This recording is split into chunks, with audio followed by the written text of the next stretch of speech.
හිතවත් මාධ්‍යවේදී සහෝදරවරුනි සහෝදරියනි විශේෂයෙන් අද අපි මේ මාධ්‍ය හමුව පවත්වන්න තීරණය කරේ ශ්‍රී ලංකාවේ මේ ගෝඨාභය රාජපක්ෂ ආණ්ඩුව පහුගියදා ඉතාමත්ම රහසිගත ආකාරයට මෙරටේ පාර්ලිමේන්තුවට වාර්තා කරන්නේ නැතුව රටේ ජනතාව දැනුවත් කරන්නේ නැතුව කැබිනට් මණ්ඩලයට කැබිනට් සංදේශයක් ඉදිරිපත් කිරීමෙන් පමණක් තිරිකුණාමලේ තෙල් ටැංකිය සමූහය ඉන්දියාවට පවරා දීම සඳහා වන ගිවිසුම අත්සන් කරා.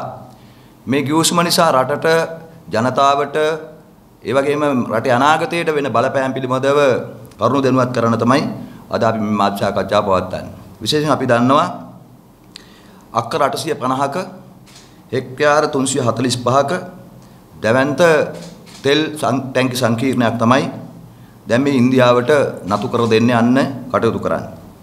මේකෙන් ඉන්දියාවට තෙල් ටැංකි 14කුත් ලංකාවට තෙල් ටැංකි 24කුත් ඒ වගේම ඉන්දියාව සහ ලංකාව ඒකාබද්ධව හදන සමාගමට තෙල් ටැංකි 61කුත් ආදි වශයෙන් තමයි ආණ්ඩුව මේ තෙල් ටැංකි සමූහය පවරා දීම පිළිබඳව වාර්තා කළා තියෙන්නේ. එතකොට මේ තෙල් ටැංකි 61කින් මේ ඒකාබද්ධ සමාගමක් හදලා SPV Special Purpose Vehicle විශේෂ අවශ්‍යතා සඳහා වාහනය කියන උපාංගය පාවිච්චි කරලා මේ හදන තෙල් ටැංකි 61කින් 49%ක් අයිති වෙන්නේ ඉන්දියාවටයි කියලා අපි හිතුවොත්. ඒ කියන්නේ 50%ක් අයිති වෙන්නේ නැහැ ඒගොල්ලොන්ට.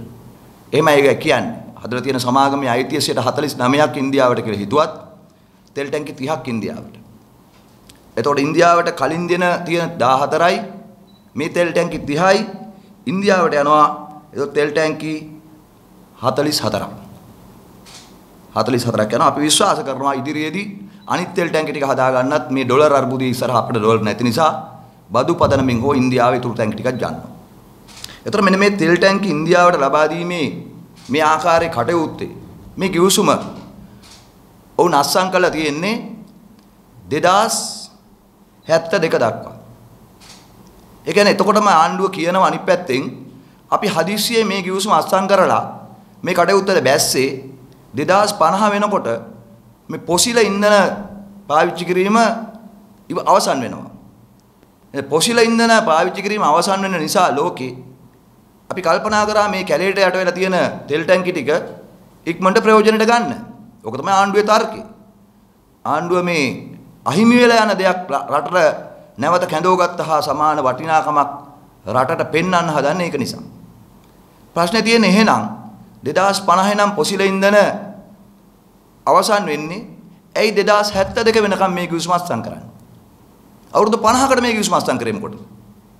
ඒ ප්‍රශ්නෙට ආණ්ඩුව උත්තර දෙන්නේ නැහැ අද වෙනකම්. ඊළඟට ප්‍රශ්නේ මේ ගිවිසුම අත්සන් කරන කලින් අපේ ඛනිජ තෙල් පිළිබඳ අමාත්‍යවරයා ඉන්දියාවට කී වතාවක් ගියාද? ඉන්දියාවත් එක්ක සාකච්ඡා කීයක් කළාද? ඉන්දියාව පාර්ශවයෙන් කවුද සහභාගී වුණේ? ඉන්දියාව පාර්ශවයෙන් ලංකාවට ඇවිත් කී වතාවක් මේ ගැන සාකච්ඡා කළාද? කොරෝනා නිසා එන්න බැරි නම් Zoom සාකච්ඡා කීයක් තිබ්බද? ඒ Zoom සාකච්ඡාවල හරි කරපු සාකච්ඡාවල හර ලිඛිත වාර්තා තියෙනවද? එතන මේ ගිවිසුමේ අනුව මේ ගිවිසුමට එළඹෙන්න කලින් මේ හදිස්සිය සකස් කරපු SPV සමාගම ඒකාබද්ධ සමාගම ඒකේ මොකද්ද අවශ්‍යතාවය? එතන මේ තෙල් ටැංකි ප්‍රමාණය මේ 61ක ඒකාබද්ධ සමාගමක් හදන්න හදපු ශක්්‍යතා අධ්‍යයන වාර්තාවකෝ මේක ඩොලර් මිලියන 550කට අගය කළා නම් ඒ තක්සේරු කරපු තක්සේරු වාර්තාවකෝ කවුද ඒ තක්සේරුව කළේ? ඉතින් මේවා කවුරුත් දන්නේ නැහැ. මේ අපේ රටේ ජනතාව දන්නේ නැහැ. මේක මේ ඉතාමත්ම සරල ගනුදෙනුවක් නෙමෙයි. අපි දන්නවා දෙවන ලෝක යුද්ධයේදී බ්‍රිතාන්‍යයෙන් විසින් මෙතන මේ තෙල් ටැංකි සමූහය හැදුවේ ඒකේ තියෙන භූදේශපාලනීය පිහිටීමේ වැදගත්කම නිසා. මොකද මේකට ආසන්නයේම තියෙනවා ඉතාමත්ම ලෝකේ වටිනාම ස්වභාවික වරාය. ඒ වරායේ නැව් හංගන්න පුළුවන් වරායක් හැටියට හඳුනනවා. ඒ වරායට ඒකාබද්ධ කළා තමයි මේ තෙල් ටැංකි සමූහය හැදුනේ. නිසා වරායෙන් තෙල් පොම්ප කරන්න පුළුවන් කෙලින්ම මේ තෙල් ටැංකි වලට. එතන මේ වරායට ආසන්නයේම තියෙන්නේ තෙල් ටැංකි 14 කියන්නේ වටිනාම තෙල් ටැංකි 14. ඒ තෙල් ටැංකි 14 වමනාව තමයි ඒ තෙල් ටැංකි හදලා තියෙන්නේ තෙල් පිරිපහදු කරලා නිෂ්පාදන හැටියට. තෙල් නිෂ්පාදන ගබඩා කරන. ඒ නිෂ්පාදනය කරන තෙල් ගබඩා කිරීමට තමයි පහළ කොටසේ ආසන්නම තෙල් ටැංකි 14 හදලා තියෙන්නේ. උඩ කොටස හදලා තියෙන්නේ පිරිපහදු කිරීම සඳහා රැගෙන එන තෙල් ගබඩා කරන. එතකොට මේ පද්ධතිය එකක්. මේක සැලසුම් කරද්දිම බ්‍රිතාන්‍යයෙන් සැලසුම් කරන්නේ එක පද්ධතියක් හැටියට. නැතුව මේ පහළ කොටස ඉන්දියාවට දෙන්න ඉහළ කොටස අපි ගන්න කියලා බෙදන්න නෙමෙයි. පහළ කොටසේ ටැංකි හදලා තියෙන්නෙම ප්‍රොඩක්ෂන් නිෂ්පාදන ඉක්මනින් බෙදා හැරීම සඳහා. ඉහළ කොටස තියෙන්නේ ගබඩා කිරීම සඳහා. තවත් ටැංකි ප්‍රමාණයක් තියෙනවා. ඒ ටැංකි තියෙන්නේ ඒ පිරිපහදු ක්‍රියාවලියට සකස් කරන අමුද්‍රව්‍ය පෙට්‍රොකෙමිකල් ගබඩා කරන්න. ඒතර කෙමිකල් ගබඩා කරන්න තියෙන එකේ නිෂ්පාදන ගබඩා කළ හරියන්නේ නැහැ. එතන මේ මුළු ක්‍රියාවලියම පද්ධතියක් හැටියටයි අපි සලකන්න ඕනකම තියෙන්නේ. ඉතින් ප්‍රශ්නේ තියෙන්නේ ඒවා ගැන සලකා බලලාද පහළ ටැංකි 14 ඉන්දියාවට දෙන්න. පහළ ගෙටත් බෙදාලා ඉහළ ගෙටත් බෙදාලා බෙදාගත්තේ කොහමද? ඒ මොන පදනමින්ද? අර අපි පොඩි කාලේ කොම්පිට්ටු හදනකොට වගේ එහෙම බෙදන්න පුළුවන්ද මේ තෙල් ටැංකි?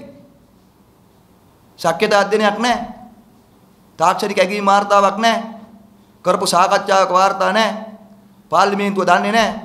පාර්ලිමේන්තුව වහලා තියෙන්නේ. කැබිනට් මණ්ඩලයේ හැම දෙයකම දන්නේ නැහැ කියන ඇමතිවරු ඉන්නේ. ඒගොල්ලෝ දැන් අත උස්සලා පස්සේ ඇවිල්ලා ඥක් ඥක් ගන්නවා. ඉතින් මොකද්ද මේ? මේකද රටක පාලනය?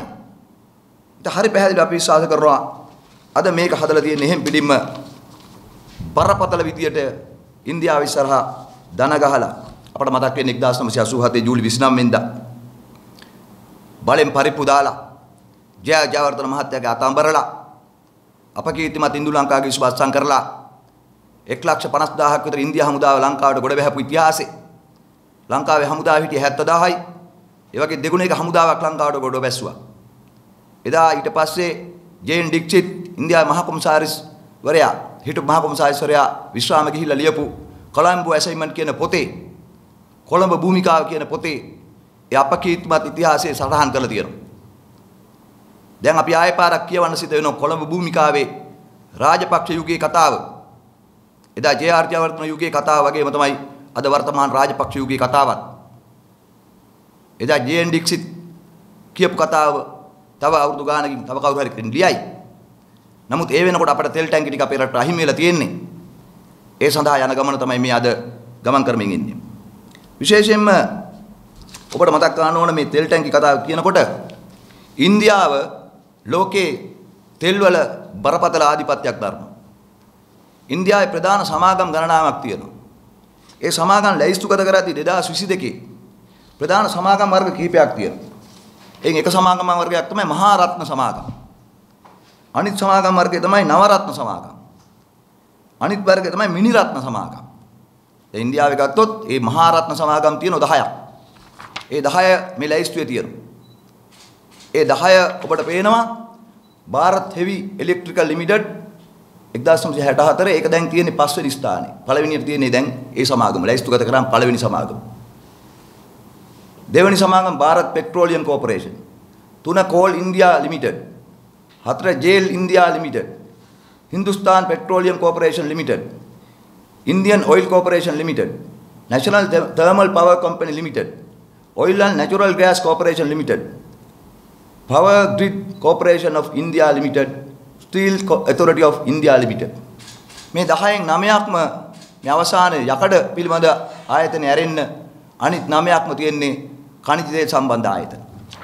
ඒ කියන්නේ ඉන්දියාවේ දැන් මේ වෙනකොට මහා රත්න, නව රත්න, මිනි රත්න සමාගම් තියෙන 343ක්. මේ මහා රත්න සමාගම් 10න් 9ක්ම තියෙන්නේ ඉන්දියාවේ ඛනිජ තේල් සම්බන්ධ සමාගම්. ලංකාවේ තියෙන ඔක්කොම බංකොලොත් රත්න සමාගම්. මහා රත්නත් නැහැ, නව රත්නත් නැහැ, මිනි රත්නත් නැහැ, බංකොලොත් රත්න. ශ්‍රී ලංකන් එයාලයින් බංකොලොත් රත්න. ඛනිජ තෙල් බංකොලොත් රත්න. විදුලි බලය බංකොලොත් රත්න. CTB බංකොලොත් රත්න. ලංකාවේ රාජ්‍ය ව්‍යාපාර කියන්නේ බංකොලොත් රත්න. හැබැයි ඉන්දියාවේ තියෙන්නේ මහරත්න. ඉතින් මේ දෙක එක තමයි දැන් මේ ගැටුම තියෙන්නේ. දැන් මේ දෙක එක තමයි මේ තරඟේ තියෙන්නේ. ඒකෙන් අපි ශ්‍රී ලංකාවේ ස්වෛරීත්වය, ශ්‍රී ලංකාවේ ආරක්ෂාව, ශ්‍රී ලංකාවේ අපේ අනාගත දරු පරම්පරාවේ පැවැත්ම තීරණය කිරීමේ අයිතිය අරන් තියෙන අද කවුද? අපිට ඉන්දියාවත් එක්ක ඉන්දියාවේ ජනතාවත් එක්ක ප්‍රශ්නයක් නැහැ. ඉන්දියාවත් එක්ක ප්‍රශ්නයක් නැහැ. ඉන්දියාව අපේ ආසන්නම රට. රාජතාන්ත්‍රික වශයෙන් අපි විශ්වාස කරන ඉන්දියාව අපි අතර තියෙන ඓතිහාසික මහා සම්බන්ධයක්. බුදුරජාණන් වහන්සේගේ ඒ මහා දැනුම දාර්ශනය බුද්ධ දහම ශ්‍රී ලංකාවට ගෙනාවා මිහිඳු මහ රහතන් වහන්සේ. ඉන්දියාවයි අපි අතර තියෙන ඒ තරම් බැඳීමක්. අපේ ඉන්දියාව ගැන ගෞරවයක් තියෙනවා. අපේ ජනතාව දඹදිව වන්දනා බලන්න යනවා. අපේ ඉන්දියාව අපේ සහෝදර මවුරට වගේම බැඳීමක් තියෙනවා ආගම සම්බන්ධයෙන්. හැබැයි අපි ඉන්දියාව අපේ රටට ඇඟිලි ගැහිම, දේශපාලන වශයෙන් මැදිහත් වීම, අපේ රටේ ස්වෛරීභාවයට මැදිහත් වීම ඉතිහාසය පුරාම අපි බැහැර කළා තියෙනවා. ඒකෙන් ඉන්දියාවේ ජනතාවත් එක්ක මේ අපිට ප්‍රශ්න තියෙනවා. අද අපි ඉන්දියාවේ මේ බල දේශපාලන ඉස්සරහා ධනගස්සන්නේ ඉන්දියාවේ ජනතාව නෙමෙයි අපේ මේ කෑදර පාලකීන් විසින්. සල්ලි වලට බලයට කෑදර පාලකීන් විසින්. ඉතින් ඒක විශේෂයෙන් අවධාරණය කරන්නත් ඕන. විශේෂයෙන් මම මතු කරනවා 1956 මැයි මාසයේ 26 වෙනිදා පාර්ලිමේන්තුවේදී එවකට ඉන්දියාවේ අග්‍රාමාත්‍ය ජවහර්ලාල් නේරු මහත්මයා මතු කරපු කාරණාවක්. එතුමා කියනවා පාර්ලිමේන්තුවට oil everyone knows is of vast importance in the world today. A country that does not produce its own oil is in a weak position. From the point of view of defense, the absence of oil is a fatal weakness. ඒ කියන්නේ තමන්ගේ තෙල් නිපදවන්නේ නැති රටක් මේ ඊටාම දුර්වල රාජ්‍යයක් බවට පත් වෙනවා, දුර්වල ස්ථානයක් බවට පත් වෙනවා. විශේෂයෙන්ම අපි කවුරුත් දන්නවා ඔයිල් කියන්නේ මේ වර්තමාන ලෝකේ අද ලෝකේ ඊටාමත්ම පැතිරිච්ච වටිනාකමක් සහිත දෙයක්. ඒතර රටක් ඔයිල් නිෂ්පාදනය කරන්නේ නැත්නම් තමන්ගේම ඔයිල් ඔවුන් ඉන්නේ ඊටාමත්ම අවාසනාවන්ත දුර්වල ස්ථානයක විශේෂයෙන් ආරක්ෂා පැත්තේ. ජවහර්ලාල් නේරු මතු කරන්නේ ඒක. ඒ රට ආරක්ෂා පැත්තෙන් ඉන්නේ ඊටාමත්ම දුර්වල තැනක කියලා. ඉතින් ඉන්දියාවට ඔයිල් සම්බන්ධ තියෙන ආරක්ෂාවත් එක්ක ප්‍රශ්නයක්. ඒක අපිට මේ සාකච්ඡාව ඉදිරියට දැනගන්න පුළුවන්. ඉතින් මේ ලෝකේ ඔයිල් කියන්නේ හුදකලා අපිට නම් වාහනයට ගහන භූමි තෙල් ලිප පත්තු කරගන්න දෙයක් වුණාට ඔයිල් කියන්නේ දේශපාලනයත් එක්ක එකට ගහිච්ච දෙයක්. ඔයිල් කියන්නේ බලයත් එක්ක එකට ගහිච්ච දෙයක්. ලෝකේ බල ශක්තිය අද ලෝකේ පාලනය කරන මෙවලන් වලින් එකක්. ඒක ඉතාමත් හොඳින් ලියලා තියෙනවා මෙන්න මේ කෘතියේ ඩැනියල් ගර්කින් මේක ලෝකයේ මේ ඉන්ධන කර්මාන්තයේ ඉන්න අය සලකන්නේ ඉන්ධනවල මහා වංශය හැටියට. The price, the epic quest for oil, money and power. මේක වරින් වර වුන් අලුත් කරනවා මේ පොත. මේ පොතේ ඉදිරියේ එන කොටස එමන ඉදිරියේ එඩිෂන් එක ඊළඟ පිටපත එන්න පුළුවන්කම තියෙනවා ශ්‍රී ලංකාව කියන රාජ්‍ය මේ ඔයිල් කර්මාන්තයේ ඉස්සරහා දන ගහපු අතීතය කියලා. ශ්‍රී ලංකාවට මේකේ පරිච්ඡේදයක් වෙන් වෙනවා. අදත් මේ ඩැනියල් ගර්කින් කියන පුද්ගලයා ජීවත් වෙනවා. ඔව් වරින් වර මේ පොත ලියලා තියෙනවා. මේ ඔයිල් වලින් කොහොමද රටවල් පාලනය කරන්න කියලා. ඉතින් ඒ තත්ත්වයට ලංකාව අද වැටෙමින් තියෙනවා. විශේෂයෙන්ම දැනටමත් ඉන්දියාව ලෝකේ පිරිපහදු කර්මාන්තයේ ඔයිල් වල දැවැන්තම සමාගමක් වන රිලයන්ස් සමාගම ඉන්නවා. මම හිතන්නේ මම දන්න තරමට දැනට විශාලම පිරිපහදු සමාගම තියෙන ලෝකේ රිලයන්ස්ලා. ඔවුන් දවසකට බැරල් ලක්ෂ 12ක් පිරිපහදු කරනවා. ඔයිල් බැරල් ලක්ෂ 12ක් පිරිපහදු කරනවා. සිංගප්පූරුව ඔයිල් නැහැ. නමුත් සිංගප්පූරුව ඔයිල් පිරිපහදු කිරීමේදී විශාලම මධ්‍යස්ථානයක් වෙලා තියෙනවා. සිංගප්පූරුවේ දූපත් තියෙනවා සම්පූර්ණ දූපත් ඔයිල් රිෆයිනරි තියෙන පිරිපහදු මධ්‍යස්ථාන.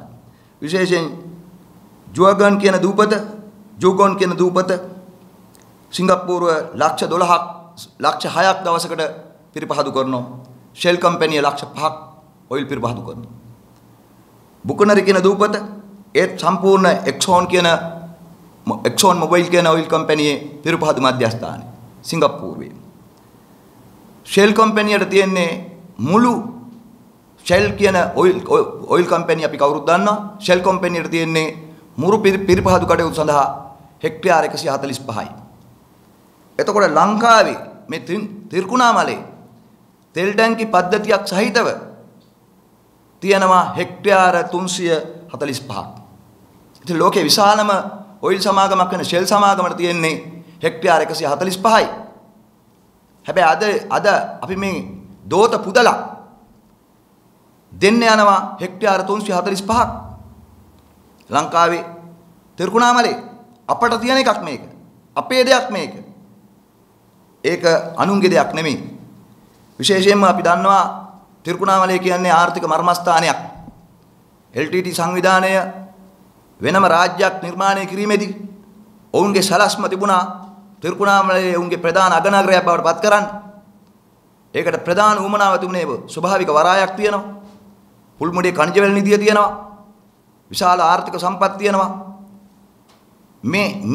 මේක දියුණු කරන්න පුළුවන් නම් ඒක රටක දැවැන්ත සම්පතක්. තිරිකුණාමලේ ගැන අපි අවස්ථා කිහිපයක් කතා කරලා තියෙනවා. පහුගිය කාලේ මේ තිරිකුණාමලේ සංවර්ධන සැලැස්මක් තිබුණා. මුළු තිරිකුණාමලේ දිස්ත්‍රික්කයේම ටවුන් ප්ලෑන් එකක් තිබුණා. අක්කර 12000ක් සංවර්ධනය කිරීම සඳහා. ආසියානු සංවර්ධන බැංකුව මේකට මුදල් වෙන් කළා තිබුණා. ආසන්න වශයෙන් අක්කර 12000ක් කියන්නේ හෙක්ටයාර 4615ක්. ඒතර මෙන්න මේ හෙක්ටයාර 4615ක නගර සංවර්ධන සැලැස්මක් ඇතුලේ තියෙන එක දෙයක් තමයි මේ තෙල් ටැංකි සමූහය. ඒතර මේ තෙල් ටැංකි සමූහය ගලවලා ගන්නවා කියන්නේ වෙන රටකට යනවා කියන්නේ ඒක බරපතල තත්ත්වයක්. ඉතින් අපි අපේ රටේ ජනතාවට ඊටාම ගෞරවයෙන් අවධාරණය කරනවා මේ තත්ත්වය. මේ තත්ත්වයේ ස්වභාවය. මොකද අපි දන්නවා ඉන්දියාවට ජාතික ප්‍රතිපත්තියක් තියෙන ඔයිල් සම්බන්ධයෙන්. අපට ජාතික ප්‍රතිපත්තියක් ඔයිල් සම්බන්ධයෙන් ඇත්තෙත් නැහැ, මුකුත් සම්බන්ධයෙන් ඇත්තේ නැහැ. අපිට දැන් පේන විදිහට අපේ ආණ්ඩුව වලට මේ ආණ්ඩුව වලට ප්‍රතිපත්ති තියෙන විකිනීලට විතරයි. අරපොදයක් වෙනකොට විකුණන් කණ එක විතරයි ප්‍රතිපත්ති තියෙන්නේ. නැතු වෙන දෙයකට ජාතික ප්‍රතිපත්ති නැහැ. ඉතින් විශේෂයෙන් අපි කියන්න ඕන 2003 දී IOC එක ලංකාවට එනකොට IOC එකේ ප්ලෑන් එක තියෙන්නේ LNG, lubricant, natural gas, petrochemical, petroleum මේ ආදී වශයෙන් සියල්ල සඳහා. ඒ නිසාම IOC එකේ සැලැස්ම ඉදිරියේ තියෙන්නේ මොකද්ද? ඉදිරි IOC සැලැස්ම ඔවුන්ගේ සැලැස්මට අනුව තියෙනවා 2002 දී ඔවුන් මාකටිං කම්පැනි එකක storage terminal Trinco terminal company එක පිහිටවනවා. 2022 ඒ කියන්නේ මුලින්ම ආපු එකේ 2022 දී මේකේ ගබඩා සමාගමක් පිහිටවීම, 2025 වෙනකොට රිෆයිනරි කම්පැනියක් පිහිටවීම, 2028 දී එක්ස්ප්ලෝරේෂන් කම්පැනි කසකස්තාන්, මොසැම්බික්, සූඩාන්, වියට්නාම් වල ආරම්භ කිරීම, 2030 දී පයිප්ලයින් කම්පැනියක් ආරම්භ කිරීම, 2030 දීම ප්‍රොඩක්ෂන් කම්පැනියක් ආරම්භ කිරීම. මොකද ඉන්දියාවේ research and development centre R&D centre එක මේවා සැලසුම් කරලා තියෙන්නේ. ඔවුන්ගේ ජාතික ප්‍රතිපත්තියේ තියෙන්නේ 2002 දී මාකටිං කම්පැනි ආරම්භ කිරීම. 2003 දී ඔවුන් ලංකාවට එනවා. 2022 දී ගබඩා කම්පැනි ආරම්භ කිරීම. 2025 දී රිෆයින් කම්පැනි ආරම්භ කිරීම. මේ ආදි වශයෙන් 2030 දක්වා උන්ට සැලැස්මක් තියෙනවා. අපේ ශ්‍රී ලංකාවේ ආණ්ඩුව වලට එහෙම සැලැස්මක් නැහැ. අපේ ජාතික ප්‍රතිපත්ති නැහැ. ඔවුන්ට ඊට පස්සේ ඉදිරියට තියෙනවා bio energy, solar energy, hydrogen energy මේ ආදි වශයෙන් සැලසුම් තියෙනවා. HNC blend, synthetic fuel and shell oil මේ ඔක්කොම තියෙනවා. නැනෝ ටෙක්නොලොජි එක තියෙනවා. පෙට්‍රොකෙමිකල් තියෙනවා. ඔවුන්ගේ සැලැස්ම ගොඩක් තියෙනවා. අපිට මොකුත් නැහැ. සැලසුමක් තියෙන ප්ලෑන් එකක් තියෙන පාලනයකින් කිසිම ප්ලෑන් එකක් නැති එදා වේලට විකුණන් කන ආණ්ඩුවක් ගනුදෙනු කරනකොට ඒ රටේ සම්පත් වලට වෙන විනාශය තමයි අද අපි මේ ශ්‍රී ලංකාව තුල අත්විඳිමින් භුක්ති විඳිමින් ඉන්නේ. මේකේ භයානකම දේ මොකක්ද? මේකේ භයානකම දේ තමයි අපි දන්නවා තවත් සැලැස්මක් තියෙනවා ඉන්දියාව සහ ලංකාව ආසන්නයේ පිහිටීම නිසා මේ ඔබ දකින්නේ ඉන්දියාවේ සහ ලංකාවේ සිටියමත් එක්ක අපට සහ ඉන්දියාවට තියෙන ආර්ථික සහ මේ දීවර මුහුදු කලාපේ අපි කවුරුත් දන්නවා ලංකාවට පල්ලෙහෙන් වෙන රටක් නැහැ. ලෝකේ එහා කෙළවර ඇන්ටාර්ක්ටිකාවට යනකම් ඉන්දියන් සාගරයේ අපි තමයි ඉන්නේ කෙළවරේම සහ මුදුනේම. අපි ලංකාව සිටියම අනිත් පැත්තට හරවලා බැලුවොත් එහෙම අපි ලංකාවේ ඉන්නේ ආසියාවේ ඉහළින්ම. ශ්‍රී ලංකාව තමයි ඉන්දියාවට ඇතුල් වීමේ දොරටුව. ආසියාවට ඇතුල් වීමේ දොරටුව. අපි පාසල් යන කාලේ සමාජ අධ්‍යයනයට ඉගෙන ගත්තේ ලංකාව ඉන්දියන් සාගරයේ මුතු ඇටේ කියලා. අපි ඉගෙන ගත්තේ ලංකාව ලෝකේ සිටියමේ ඉන්දියාවට පල්ලෙහෙන් එල්ල නැටයක් වගේ. හැබැයි අපි ආක්‍රමණය කරන යටත් විජිත පෘතුගීසි ලන්දේසි ඉංග්‍රීසියෙන් ඉඳලා වර්තමාන ඇමරිකානු ඉන්දියානු චීන ආදී වශයෙන් වන යටත් කිරීමේ අභිලාෂයෙන් ඉන්න අයට දක්වා අපි යටත් කරන්න බලාගෙන ඉන්න කට්ටිය සිටියම අනිත් පැත්තට හරවලා තමයි දැන් අපි බලන්නේ මෙහෙමනම් ඒගොල්ලෝ බලන්නේ මෙහෙම. අපි බලන්නේ මෙහෙම. අපි දරුවන්ට අපි උගන්වලා තියෙන්නේ සිටියම මෙහෙම. හැබැයි අනිත් කට්ටිය බලන්නේ මෙහෙම. එතකොට ලංකාවේ ඉන්නේ මුදුනේම. ලෝකේ ගෝලාකාරයි. ඒ ගෝලාකාර ලෝකේ ශ්‍රී ලංකාවේ ඉන්නේ ආසියාවේ මුදුනේම. ඔවුන් එහෙම බලාගෙන තමයි අපි ආක්‍රමණය කරන සැලසුම් හදන්නේ. අපි බලාගෙන ඉන්නවා එතකොට ඉන්දියන් සාගරයේ මුතු ඇටය එල්ලගෙන මොකද වෙන්නේ කියලා. හැබැයි උන් බලාගෙන ඉන්නවා ආසියාවට ඇතුල් වීමේ දොරටුව. මීට උඩින් රටක් නැහැ. මේකට කොහොමද ඇතුල් වෙන්නේ කියලා බලාගෙන. ඒ නිසා තමයි ඉන්දියාවේ අගමැතිලා ලංකාවට ඉතා ඉක්මනින් එන්නේ යන්නේ. ඉන්දියාවේ විදේශ ඇමති ඇවිල්ලා යනකොටම චීනයේ විදේශ ඇමති එන්නේ යන්නේ. ඒ අපේ රට භූදේශපාලනයේ තියෙන වැදගත්කම. ඉතින් මේ තෙල් ටැංකි පිළිබඳව ප්‍රශ්නයක් හම්බන්තොට වරාය පිළිබඳ ප්‍රශ්නයක් කොළඹ වරාය සංවර්ධන නගරය පිළිබඳ ප්‍රශ්නයක් මේ ආර්ථික මර්මස්ථාන වලට උන්ගේ පැමිණීම පිළිබඳ ප්‍රශ්නයක් අපේ දුර්වල දුබල කෑදර පාලකීන් ඔවුන්ව කැඳවා ගැනීම පිළිබඳ ප්‍රශ්නයක් අපි සලකා බැලිය යුත්තේ මේ භූදේශපාලනයේ තුල තියලා නැතු එහෙම පිටින් තියලා නෙමෙයි. ඒත් යන බලද්දී අපිට පේනවා විශේෂයෙන්ම 2002 ඉඳලා මේ අපේ රටට මේ පාලමක් ඉදිකිරීම හරහා මන්නාරමෙන් විශේෂයෙන්ම ධනුෂ්කොඩි ඉඳලා තලේ මන්නාරමට පාලමක් ඉදි කරන්න යෝජනා ඉදිරිපත් වුණා. 2015 සැප්තැම්බර් මාසේ 2002 ඊට කලින් රනිල් වික්‍රමසිංහ මහත්තයා ඉන්දියාවට ගිහිලා ජයලලිතා මහමැතිතුමියට මේ පාලම ඉදිකිරීම පිළිබඳ වාර්තාවක් දුන්නා. නැවත 2015 දී රනිල් වික්‍රමසිංහ පාලනයේදී රනිල් වික්‍රමසිංහ මහත්තයා ඉන්දියාවට ගිහිල්ලා නැවත මේ යෝජනාව ඉන්දියාවේ ප්‍රවාහන ඇමති නිතින් ගඩ්කාරි වෙත ඉදිරිපත් කළා 2015 සැප්තැම්බර් මාසේ. ඒක ඉන්දියානු එක්ස්ප්‍රස් වාර්තා කළ තිබුණා ඒ පිළිබඳව. මේ පාලම ඉදිකිරීමෙන් බලාපොරොත්තු වෙන්නේ මොකද්ද? තල්ලේ මන්නාරම පෙරියන්කුලම ඒ30 පාර, වවුනියාව ඒ30 පාර, කැබැතිගොල්ලාව, හොරවපතාන ඒ 29 පාර, තිරුකුණාමලේ ඒ 12 පාර.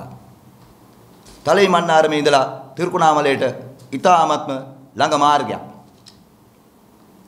තලේ තිරුකුණාමලේ තෙල් ටැංකි සමූහයේ අයිතිය ඉන්දියාව ගන්නව නම් උන්ට වටේ යන්න ඕනේ නැහැ. මේ පාලම හැදුව ගමන් අනිවාර්යයෙන්ම තලේ මන්නාරමේ ඉඳලා තිරුකුණාමලේට ඒ 12 පාර දක්වා ධනුෂ්කොඩියේ ඉඳලා තිරුකුණාමලේට ඉතා කෙටි පාරක් තියෙනවා. අපි මේ රටේ ජනතාවට අවධාරණය කරනවා. අපි ඔබට අවධාරණය කරනවා. මේක තමයි සැලැස්ම. මොකද්ද? ඊළඟට එන්නේ ධනුෂ්කොඩි හරහා එන පාලම, පෝක් සමුද්‍ර සංධිය හරහා ඉදිරිපත් වෙන පාලම, පෝක් සමුද්‍ර සංධිය එහෙම නැත්නම් ආදම්ගේ පාලම, රාමසේතු පාලම, හනුමන්ත පාලම මේ ඔක්කොම කියන්නේ එක නමක්. මේ හනුමන් පාලම, පෝක් සමුද්‍ර සංධි පාලම, ආදම්ගේ පාලම ඒක තමයි ඉන්දියාවෙන් ලංකාවට කෙටිම තැන. ඒ කෙටිම තැන පාලම ඉදිකිරීමත් තිරුකුණාමලේ තෙල් ටැංකි ටික ඉන්දියාවට පැවරීමත් ඒක අභිලාෂයක්. ඒ අභිලාෂය මොකක්ද? ශ්‍රී ලංකාවේ කෙටිම පාරක් කරා තෙල් ඊළඟට පයිප්ලයින් යදෙනවා.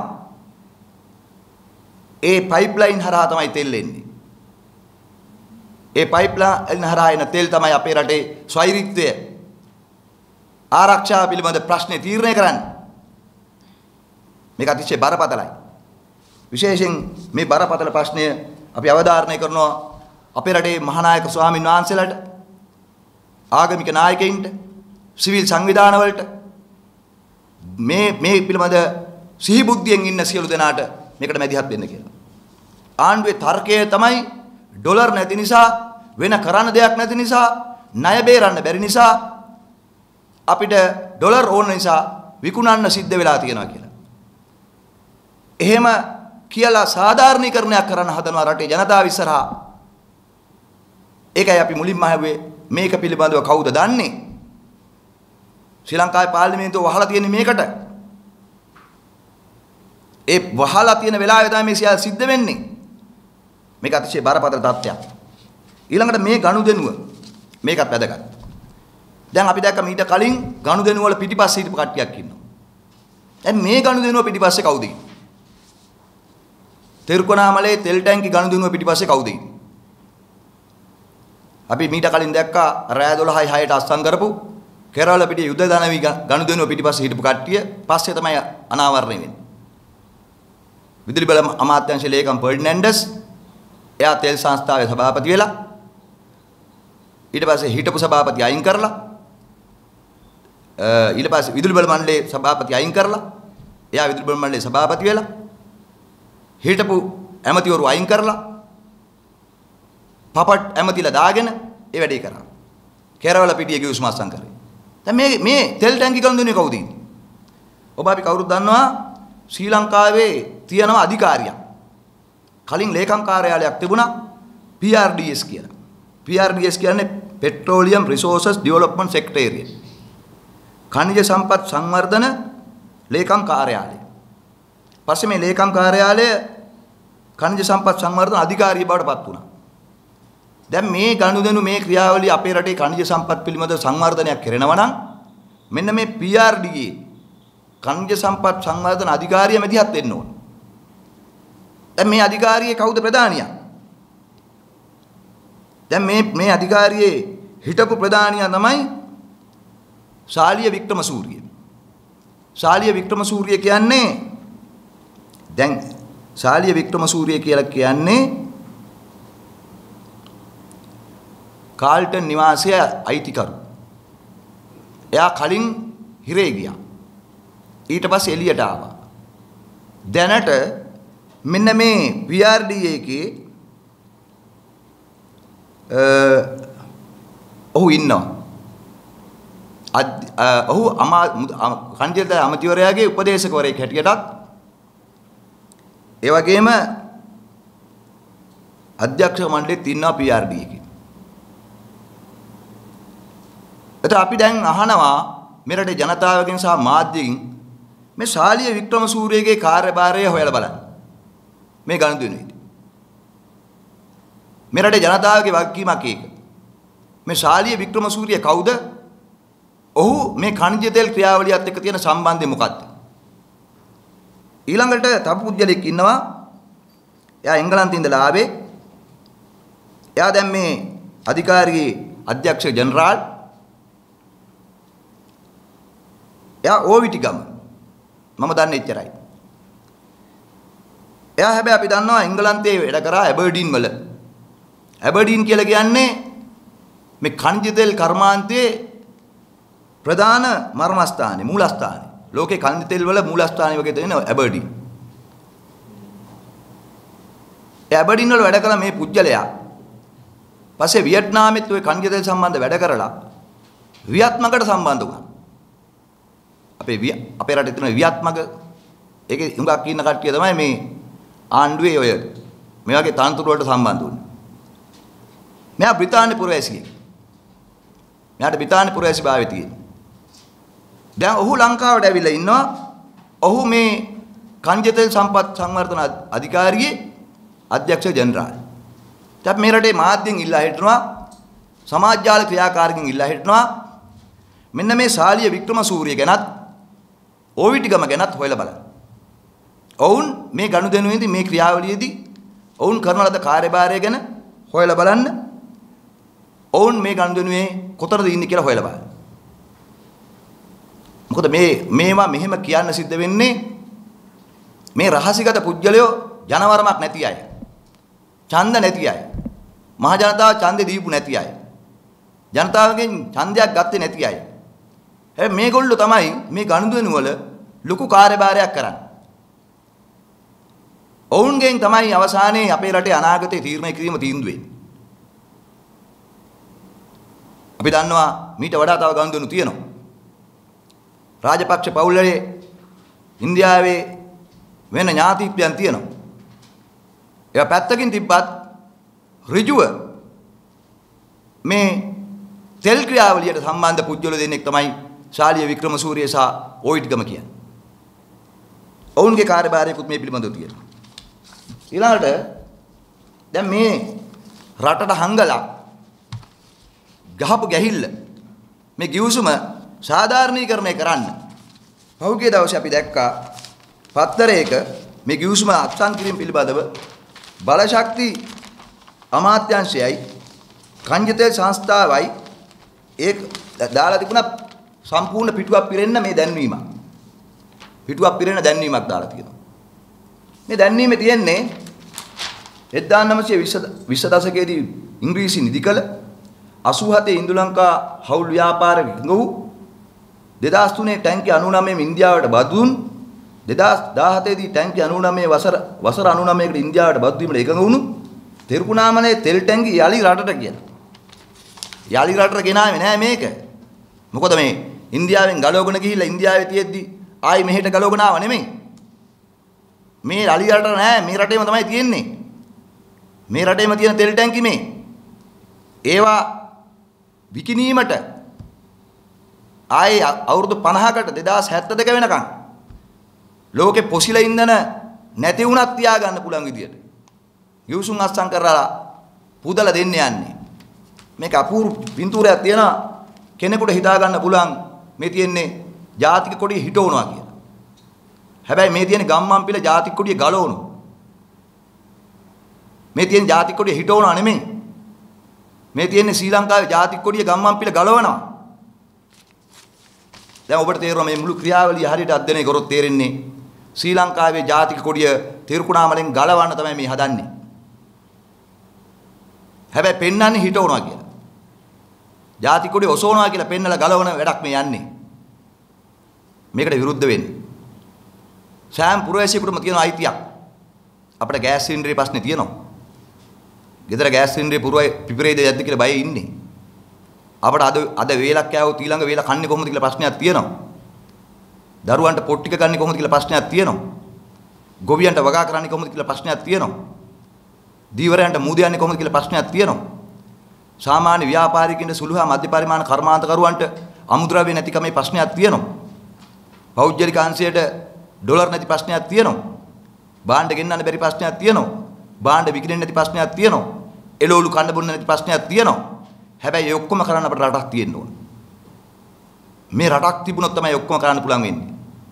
නෑ කියලා පෙන්නලා ජනතාවට තියෙන අමාරුකම් බැරිකම් පෙන්නලා પરම්පරා ගානකට අපේ රට සංවර්ධනය කරන්න තියෙන. අපේ රට විදේශ විනිමය ගේන්න තියෙන. අපේ රටේ අනාගත සුරක්ෂිතභාවය ආරක්ෂා කරන්න තියෙන ජාතික සම්පත් විකුණන්න දෙන්න එපා. මේක ශෛරීත්‍ය සම්බන්ධ ප්‍රශ්නයක්. භූදේශපාලනයේ ගැටුමක් පිළිබඳ ප්‍රශ්නයක්. අවසානයේ තුන්වෙනි ලෝක යුද්ධයක් ඉස්සරහා සිද්ධ වුණොත් අපි ප්‍රාර්ථනා කරන්නේ නැහැ. හැබැයි සිද්ධ වුණොත් අපට පැත්තක ඉඳලා බැට ගන්න වෙන ප්‍රශ්නයක්.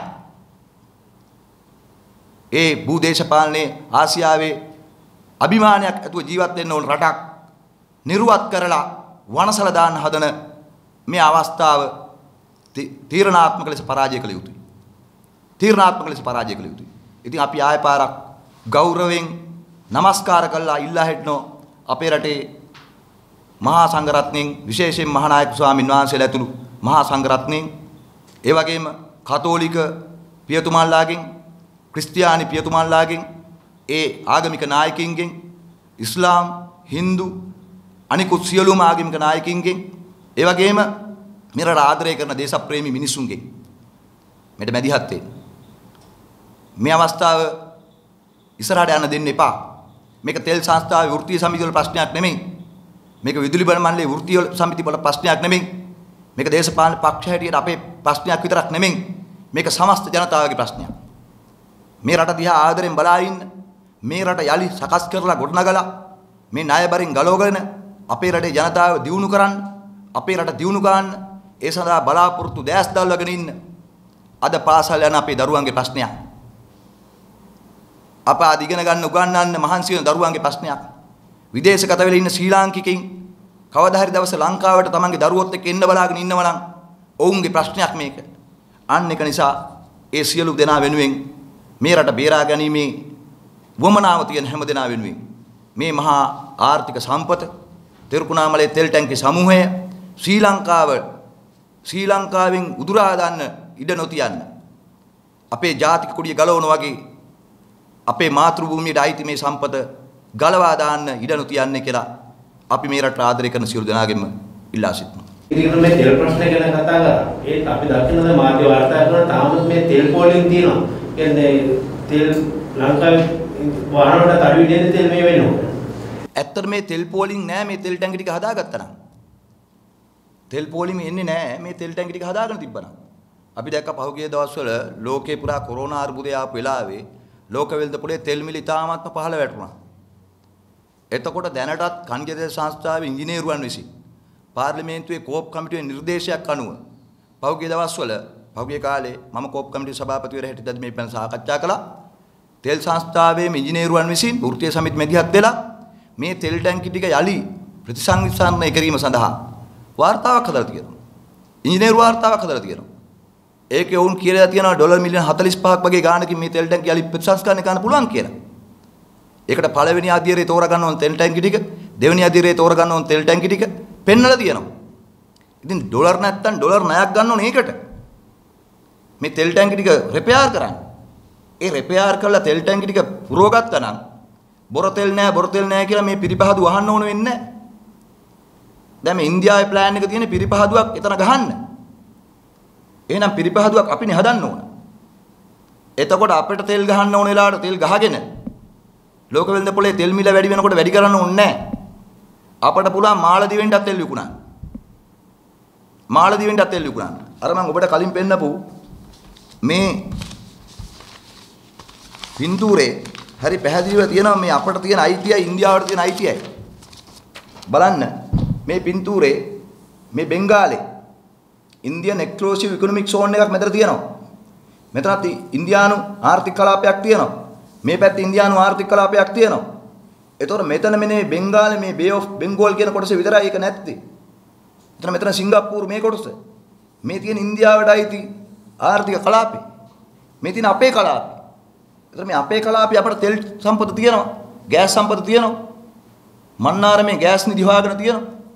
ඒතර ඉන්දියාව විශාල කලාපයක්. අපේ කලාපේ පුංචි. හැබැයි අපට ගෑස් එනකොට අපට මේ තෙල් ටික ගන්නකොට අපට මේ තෙල් පිරිපහදුව වැදගත් වෙනවා. මොකද මේ තෙල් පිරිපහදුව අපට සකස් කරගත්තම මේ තෙල් ටැංකි ටික අපට පොලිමේ ඉන්න ඕන වෙන්නේ නැහැ. අද පොලිමේ ඉන්න ඕන වෙලා තියෙන්නේ මොකද්ද? අපට මෙහෙම දෙයක් නැතිකම. හැබැයි දෙවනි ලෝක යුද්ධ නිසා හරි අපට රත්තරන් නිදානයක් වගේ මේ තෙල් ටැංකි ටික තියෙනවා. පුළුවන් නම් වන්දනාව යන ගමන් හරි අපේ රටේ මිනිස්සු ගිහිලා බලන්න මේ තෙල් ටැංකි ටික. යන්න පුල්මුඩේ කණ්ජ වැල් නිදිය බලන්න. දරුවෝ එක්කගෙන යන්න. අන්න එදාට පේනවා මේවා හදාගත්තොත් අපේ රට ණය නෑ. ශ්‍රී ලංකාව කියන්නේ ණය ගන්න ඕන රටක් නෙමෙයි. අනිත් රටවල් වලට ණය දෙන්න පුළුවන් රටක්. අපි හදන්න ඕන, අපි හදනවා ඇත්තටම ශ්‍රී ලංකාව ණය ගන්න රටක් නෙමෙයි ණය දෙන රටක් කරන්න පුළුවන්. පුළුවන්. ඒ මේවා හදාගත්තොත් අපිට ඩොලර් එනවනේ. අපි ඉගෙනගෙන තියෙන්නේ අපිට උගන්වලා තියෙන්නේ ණය ගන්න රටක් කියලා 1951 ඉඳලම. ලංකාව ණය ගන්න රටක් නෙමෙයි ණය දෙන රටක් කරන්න පුළුවන්. භූතානෙට මෙහෙම සම්පතක් නැහැ. මාලදීවෙන්ට මෙහෙම සම්පතක් නැහැ. නේපාලෙට මෙහෙම සම්පතක් නැහැ. මේක අපට හම්බෙච්ච සම්පතක්. මේ දෙවන ලෝක යුද්ධයේ යුද්ධයක් තමයි. හැබැයි යුද්ධයේ අතුරුඵලයක් හැටියට හරි අපට හම්බෙච්ච සම්පතක් මේක. ඒකින්ද තෙල් පොලිමේ ඉන්න ඕනේ නැහැ අපේ රටේ මිනිස්සු. ගෑස් පොලිමේ ඉන්න ඕනේ නැහැ. හැබැයි මේවා ගිවිසුම් ගහලා දුන්නොත් නම් 2072 ෙදිත් අපිට පොලිමේ ඉන්න වෙනවා. ඒක පැහැදිලි. මීට අමතරව ප්‍රශ්න තමයි මේ විදුලිය කපන එක. දැන් මතුමා කියන විදුලිය කපන්නේ නැහැ කියලා ඒ කියන්නේ සමාජිකතුමා කියන විදුලිය කපනවා කියලා. මොකක්ද මේ ප්‍රශ්නේ මේ දෙන්න දේවල් ටිකක් කියන්නේ. දෙයියෝ දන්නේ අපි නොදැනි. අපට තේරෙන්නේ නැහැ. මොකද අපි දන්නවා මම දන්න දේ තමයි මේ හැම දෙයකින්ම පෙන්වන දෙයක් තියෙනවා. මේවා මේ අත්‍යවශ්‍ය දෙයක්. මේවා අපිට පාලනය කරගන්න බෑ දැන්. දැන් මේවා කාට හරි දෙන්න ඕන කියලා. මේ කවුරු හරි මැදිහත් කළ මේ විසඳන්න ඕන කියලා. මොකද අපි දන්නවා විදුලි බල මණ්ඩලයේ දිගින් දිගටම සිද්ධ වෙච්ච දෙයක් තමයි ඉස්සර හදිසි විදුලි මිල දී ගැනීම පෙන්නලා විදුලි බිල වැඩි කිරීම. විදුලි බල මණ්ඩලයේ පාඩු ලබලා තියෙන්නේ ජනතාව හොරට කරන්ට් එක අරගෙනවත් ලයිට් බිල නොගෙව ඉඳලත් නෙමෙයි. ඔය වෙලා තියෙන්නේම හදිසි මිල දී ගැනීම නිසා. ඒ හදිසි මිල දී ගැනීම හදන්නෙම මෙන්න මේ විදුලි බිඳ වැටීම එක්ක. ඒක තමයි ලංකාවේ තියෙන ජාතික විදුලි ජනන සැලැස්ම කියලා එකක්. හැබැයි දැන් මේ ජාතික විදුලි ජනන සැලැස්මට අනුව නෙමෙයි සිද්ධ වෙන්නේ. මහජන උපයෝගිතා කොමිසම තියෙනවා. මහජන උපයෝගිතා කොමිසමට අවසානයේ සිද්ධ වුණා ඊයේ පෙරේදා මේ විදුලි කැපීමට අනුමැතිය දෙන්න. ඔවුන් කැමැත්තෙන් නෙමෙයි අනුමැතිය දුන්නේ. මම දැක්කා ජාතික මේ මහජන උපයෝගිතා කොමිසම සභාපතිතුමා මාධ්‍යවලට කිව්වා. ඔවුන් කැමැත්තෙන් නෙමෙයි අනුමැතිය දුන්නේ. හැබැයි එහෙම තත්ත්වයකටපත් උනේ මේ දැන් තියෙන්නේ ඇත්තටම ගත්තොත් නහයට උඩින් ගියාට පස්සේ S2 ඉලුණද කියලා අහලා වැඩක් නැහැ. නහයටත් උඩින් ඉලුණාට පස්සේ ආයි අහලා වැඩක් තියෙනවා S2 ගිල්ලක් තියෙන්නේ. S2 බේර ගන්න දකලා වැඩක් නැහැ වගේ තරත් වගේ අපි ඉන්නේ දැන්. දැන් ඩොලර් නැති නිසා පෝර එන්නේ නැහැ. ඩොලර් නැති නිසා විදුලිය නැහැ. ඩොලර් නැති නිසා ගෑස් නැහැ කියන කතාව නෙමෙයි කියන්නේ. දැන් අපිට ජනතාවට කියනවා හිත හදාගන්න කියලා.